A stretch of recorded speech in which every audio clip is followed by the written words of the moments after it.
Early morning, Changi Village, and I expect you're anticipating a stroll around the shops, a wander down to the jetty, and a frolic on the beach. And that would indeed be a very agreeable way to spend the day, but I have other plans. 20 years ago, I would have probably spent a quiet day fishing here with a bamboo rod. Perhaps stopped for a haircut at this very establishment. And maybe finished off the day at this open-air cinema. Widescreen, I might add. But going back 20 years in time is not half as interesting as going back 120 years in time, is it? A quick calculation, and that puts us somewhere around the early 1880s. There was a lot of jungle, a few sago plantations, but really not all that much else. Very Ulu back in those days. When motorcars first arrived in the early 1900s and roads were improved, Changi became slightly more accessible. But apart from a Malay kampong, a police station and a couple of seaside bungalows, there still wasn't an awful lot on offer. However, the island of Singapore itself did have a lot to offer, because by this time it was recognized as playing a vital role in the Far Eastern trade routes of the British Empire. These trade routes, as well as the profitable little colony, were considered to be well worth defending. And so in the 1920s, the British set about doing precisely that. Just a kilometre or so beyond Changi Village is where the British established a formidable military presence, and much of it, even today, remains a restricted area.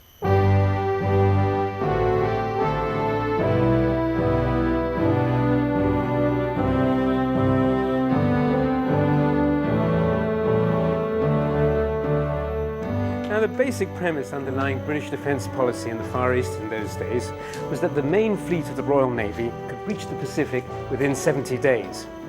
Now, the Pacific is a very long way from England, so obviously it was essential that there was a decent naval base somewhere in eastern waters, which is where Singapore came in, the so-called Singapore strategy.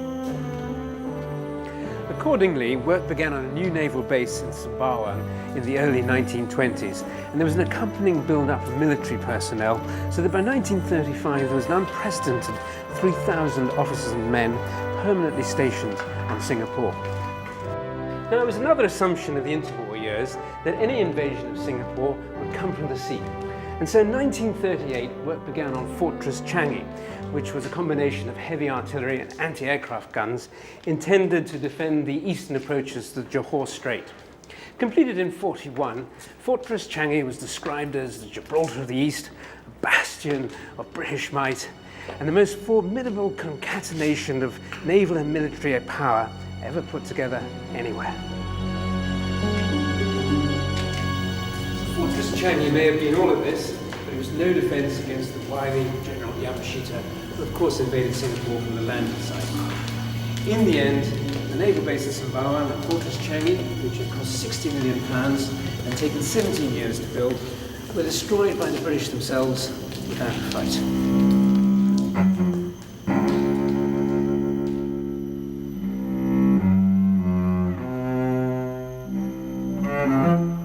The British military complex at Changi consisted of command buildings, officers' residences, barracks, bunkers and gun positions.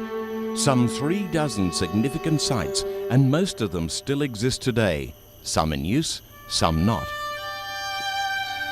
Few countries in the world can lay claim to having such a huge historical area still remaining much as it was more than 60 years ago. And a stroll around the deserted buildings is guaranteed to send a shiver up your spine, even on a quiet sunny day. The old Changi Hospital in particular has the compelling ability to slip you back into the past the moment you enter it. History and mystery, tantalizingly combined.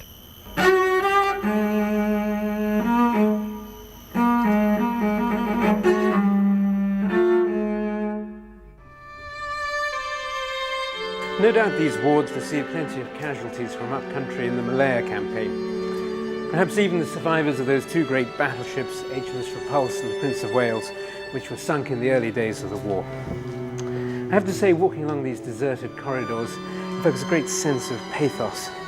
combined with a feeling of downright spookiness. I wouldn't like to be the jugger who looks after this place at night.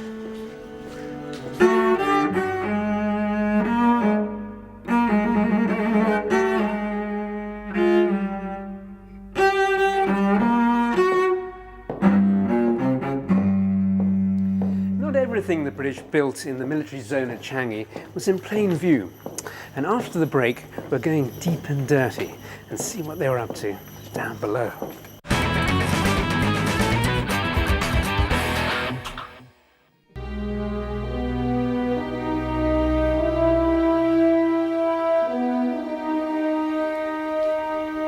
If you're wondering why the sudden change of apparel, all will be revealed very shortly. This is one of 3 15-inch monster guns situated out at Changi, which formed a key element in Singapore's defences in the build-up to the Second World War. Weapons like this generally served as the main armament on battleships and were rarely utilised in fixed positions on shore. Of the 3 that constituted the Johor Battery, the other 2 were situated where the runways of Changi Airport now stretch. Now, beneath my feet, there's an extensive system of subterranean tunnels and chambers, which obviously date from the Second World War era. And there are rooms for storing munitions, the shells that were fired from this huge gun, air raid shelters, whatever. And these yellow walls here, they actually map out the tunnels underground. And I'm hoping to go along this corridor and get at least as far as here, which was the generator room. I don't think I'll go any further than that for reasons I shall shortly explain. But as you can see, it's quite a complex. I have to say that I'm a trifle anxious about going down this particular hole, because last week when the director and I were out here doing our location survey, we always go and look at these sort of places before we film them, we were just about to go down one of these shafts when we heard a strange hissing noise from the darkness below. So we shot our torch down there. Guess what? A bloody great 3-meter spitting cobra at the bottom of the steps. Are there nasty surprises below? Possibly. However, our man with the hard hat is no stranger to danger, having spent a pleasant 4 or 5 years living with Iban headhunters in Sarawak. Madam Producer, I'll be filing an invoice for danger money. Here we go. Dangerous Davison descends dark depths, wondering whether his medical plan is fully paid up.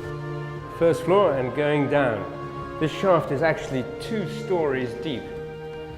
I guess, no doubt they thought that the gun would probably attract some enemy fire, so they wanted to be well protected by being deep inside the bowels of the earth. Second floor. 1 more level to go. Well, I hope the mother of all serpents isn't waiting to meet me at the bottom of this little staircase. This is where we hit the quicksand.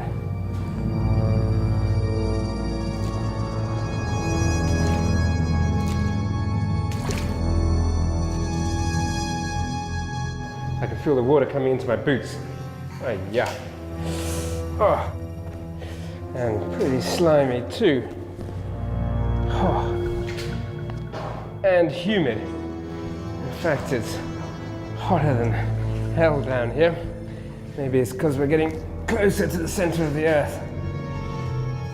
Well, no sign of the snake so far.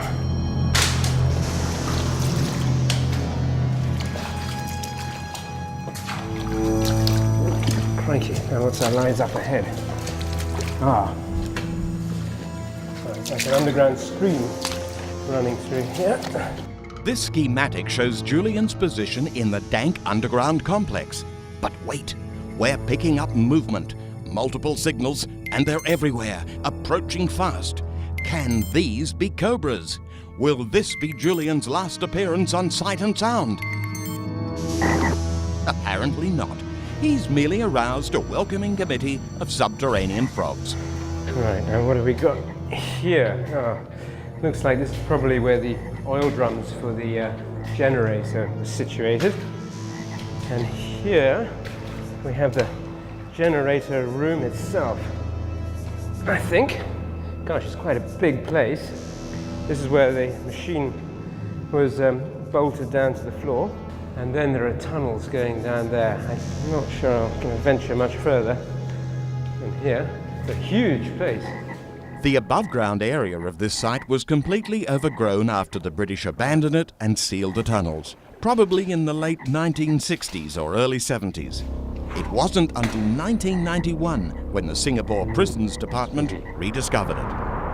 Making my way back to the surface, and not a moment too soon, as far as I'm concerned. Oh, very soggy indeed. Obviously, conditions would have been slightly more comfortable for the British soldiers manning this deep support bunker to their gun about 65 years ago. But keep in mind, there was no air conditioning. They might have breathed fresh air courtesy of fans. However, by no stretch of the imagination would it ever have been cool down here.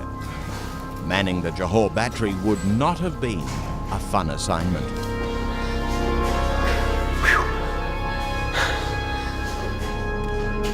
Only another 24 rusty rungs to go, Julian, and a frosty can of iced lemon tea awaits. You're certainly earning your salary this week.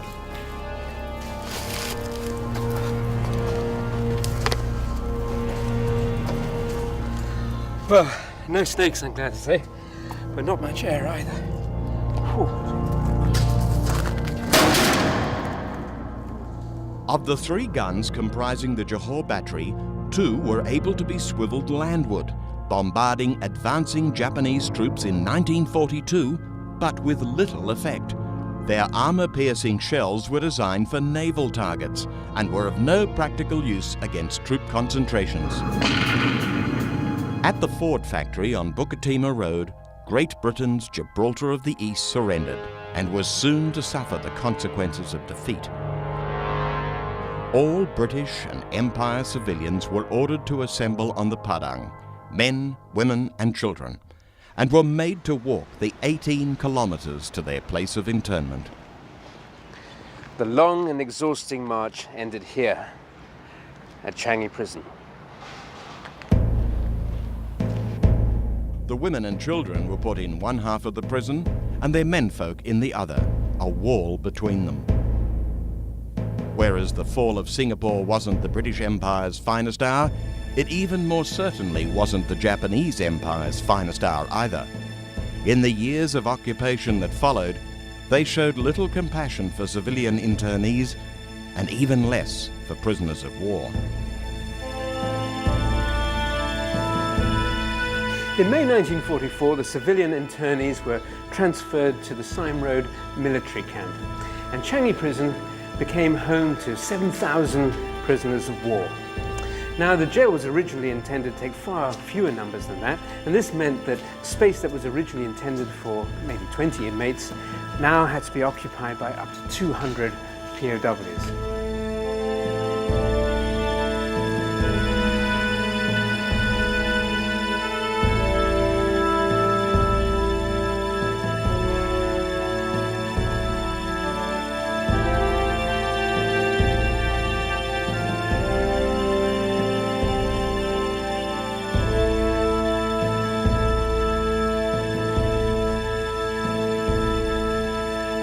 It would have been nice if we could have preserved Changi Prison in its entirety, but obviously that's not really feasible.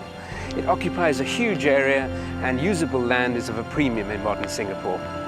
However, a satisfactory compromise has been reached, and a large section of the wall, complete with corner towers and incorporating the historical main entrance, will be preserved for posterity. And that can only be a good thing, because Changi Jail is more than simply a site of national historical importance. It is also a reminder of dark moments in the history of the world, moments that we should never allow to be forgotten.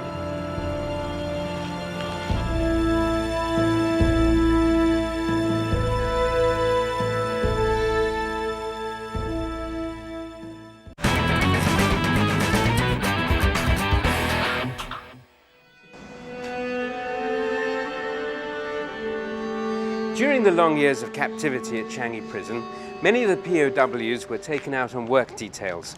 And one of the tasks they were set was to clear and level an area of land not so very far away from the jail itself. It was the intention of the Japanese to construct a military airfield at Changi.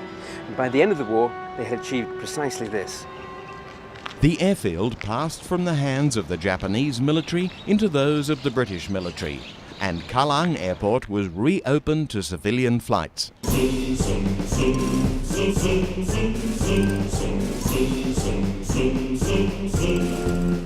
However, although Kallang had survived the war pretty much intact, it was soon found to have outlived its usefulness. Indeed, the runways were found to be far too short to accommodate the first BOAC Comet jet airliner to touch down in Singapore. That had to land at Changi Airfield instead, which in those days was under the control of the Royal Air Force. Clearly, Kalang's days as an airport were numbered.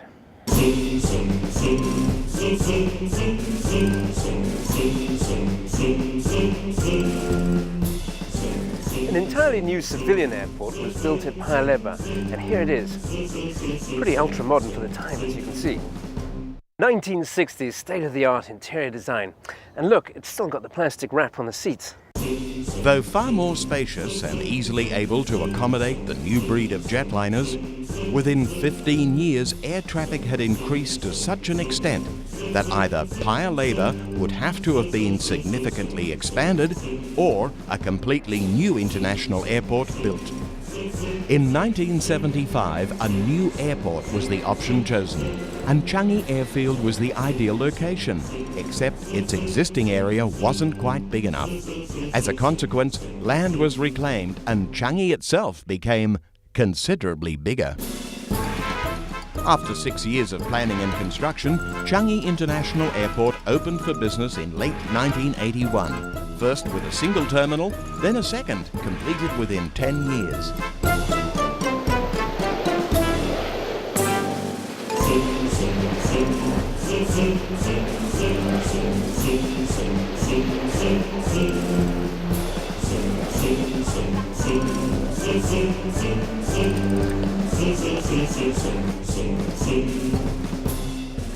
The name Changi today is inseparably linked with the airport, which is hardly surprising considering the vast extent of the place.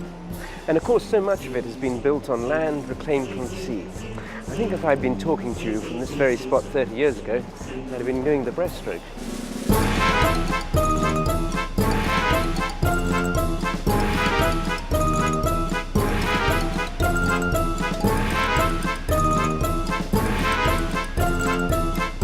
A third terminal has been under construction since 2000, and for those of you who fancy figures, the new terminal is being designed to handle 20 million passengers a year. If you think that's a lot, have a think about this. When Terminal 3 is completed, Changi Airport will have a handling capacity of 64 million passengers every year, a figure considerably more than 10 times Singapore's entire population. I've always loved airports ever since I was quite a small fellow and first flew from Kallang to Kuala Lumpur on an old propeller-driven DC-3. That was more years ago than I care to remember. What I especially like about airports is the sense of heightened emotions, the excitement of those about to fly off to wildly exotic destinations, the eager anticipation of others waiting to greet loved ones returning from overseas. And then there's the sadness too of departures. But parting is such sweet sorrow. Now, if you want to get in touch with your emotions, the airport's the place to be. Julian's been in and out of Changi Airport so many times, he's quite lost count. And there's been 1,000 or so other slightly more notable personalities as well, popping in to say hello. You'll probably recognize a few familiar faces, and we're reliably informed that Queen Elizabeth dallied in the duty-free to pick up a few presents for the family. Lady Thatcher seems to be quite looking forward to a bit of shopping too. However, our man with the hat has found something far more interesting than shopping. Looks suspiciously like next week's program. Next week, it's back to school for Julian to revisit his old kindergarten. I I Yearn to Learn and Not Just Earn takes us through the Raffles Institution, Nuffa's Middle Road campus and the Tolo Kurau Primary School, to mention but a few. No one's seen what's going on in the History Museum for a while, and our man scaling surprising heights in pursuit of historical happenings. Schools, museums and libraries, all this and more on next week's Sight and Sound. As an appropriate end to our programme on Changi, I can think of no better place to be than here at the Changi Sailing Club, aboard my good friend Captain Warren's magnificent schooner, the Four Friends. He operates a charter business out of here, and I've had the good fortune to accompany him on many a beautiful voyage from Bali to Langkawi and all ports in between. And it's an experience I can thoroughly recommend. There you go, my boy. Oh, thank you very much, Captain. Cheers. Underground tunnels and ultra-modern airports are all very well, but I must confess, given the choice, I'd rather up anchor and sail off into the sunset. I can tell you it's a possibility I'm seriously considering. But whether or not we hoist the mainsail, in 7 days' time, I'll be back. Until then, your very good health. It would have been nice if Changi Prison could have been in...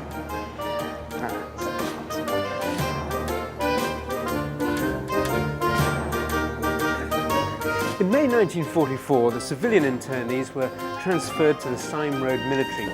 No, civilian internees, not military internees. Not everything the military broke.